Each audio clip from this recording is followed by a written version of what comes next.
It's been a super long time since I've got to touch this thing. Probably March when the whole world got shut down due to Corona, at least around here. I really haven't touched it up until this weekend. It's Sunday, yesterday, Friday night or Saturday morning sometime. Would have been Friday night. Saturday night, Friday night, Friday morning, because I took Friday off of work because it's still really slow. But I've done some rust repair that I wasn't expecting to do when we originally started this, and it's even amplified since then. So I'll show you guys what I've done just to keep.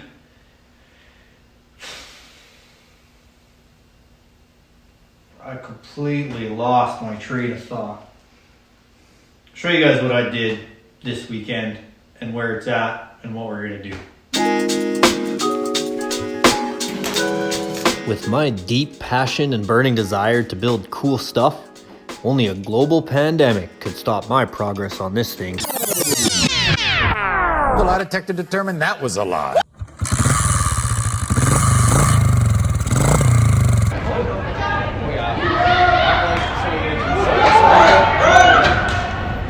Nice pass.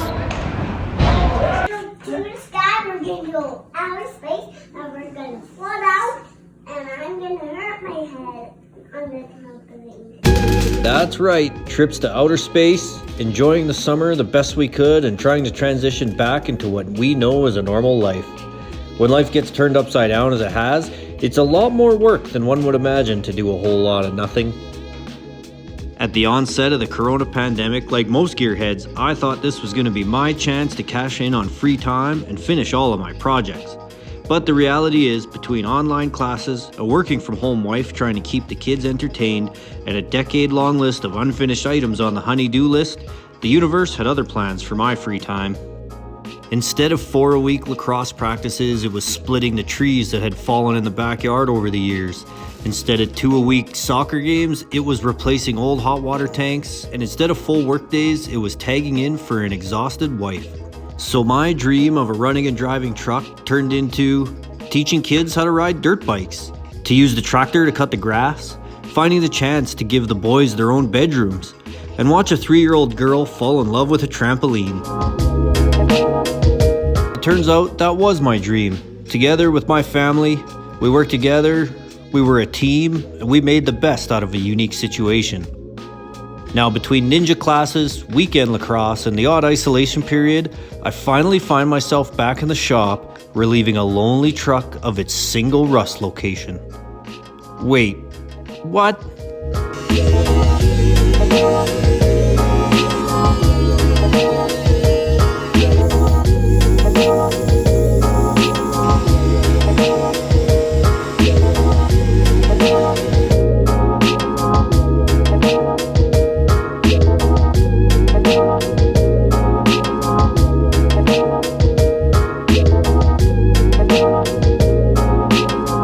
That brings us here, with the first bit of rust replaced, but finding enough to warrant some more cutting.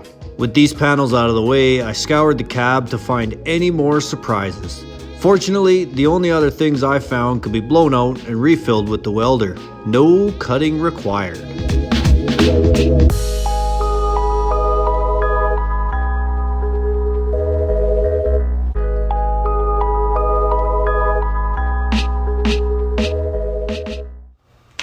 Where we're at is more waiting now. I'm going to get these panels to Pops because he's got the nicer tools to do that and make nicer panels.